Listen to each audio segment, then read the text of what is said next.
एकदा माझ्या ह्या पद्धतीने ना जर चिकन हंडी बनवलात ना तर नक्की आवडीने खाल। अशी झणझणीत आणि चमचमीत अशी ही चिकन हंडी बनते।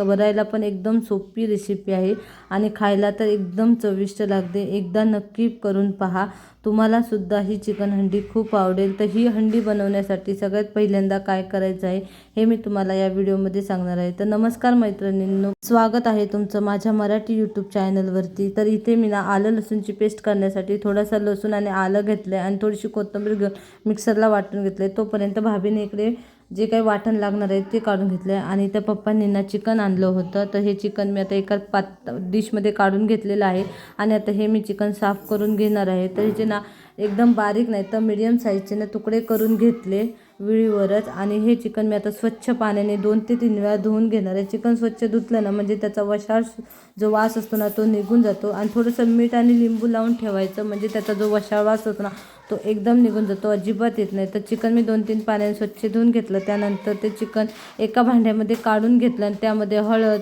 आपला घरचा मसाला म्हणजे हा मालवणी मसाला आहे तो घालून घेतला, थोडासा चिकन मसाला घातला, मीठ घातलं आणि जी काय आलं लसूणची पेस्ट केली होती ना ती लावून मी व्यवस्थित असं मॅरिनेट करून घेतलं। चिकन व्यवस्थित असं लावायचं, हाताने चोळून घ्यायचं आणि हे बघा अशा पद्धतीने मी मॅरिनेट करून घेतले।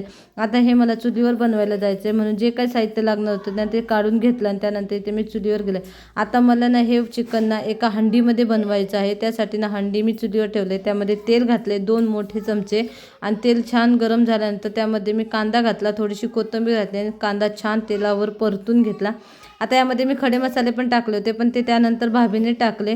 तर त्यामध्ये थोडीशी दगडफूल, लवंग आणि तमालपत्र टाकली होती। ते सगळं छान परतलं, कांदा लाल झाल्यानंतर त्यामध्ये थोडासा घरचा मसाला, चिकन मसाला आणि गरम मसाला घालून परतून घेतला। चिकन घातलं, छान हलवून घेतलं व्यवस्थित असं तेलामध्ये चिकन आणि त्याला झाकण लावून 5 मिनिटं ठेवून दिलं। 5 मिनिटानंतर तुम्ही पाहू शकता चिकनला छान असं तेल सुटलं होतं। पुन्हा एकदा हलवून घेतलं, पुन्हा झाकण लावलं आणि त्यानंतर आता ह्यामध्ये ना मी जे वाटण केलं होतं ना कांदा खोबऱ्याचं ते वाटण घालून घेणार आहे आणि ते वाटण मी ते तेलावरती चिकनला मस्त कोट होईपर्यंत ना छान असं लावून घेणार आहे।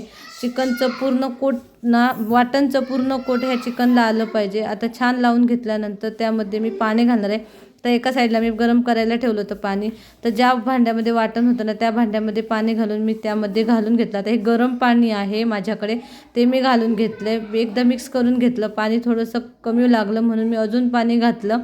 जेवढं पाणी पाहिजे तेवढं पाणी घालून कन्सिस्टन्सी ॲडजस्ट करून घेतली। पुन्हा एकदा हलवून घेतलं, चेक केलं पातळ झालं आहे का नाही आणि थोडासा मला मसाला कमी वाटला म्हणून मी पुन्हा मसाला घातला पसरवून, मीठ घातलं चवीनुसार आणि झाकण ठेवून हे चिकन मी चुलीवरती छान असं शिजू दिलं रमरम करत।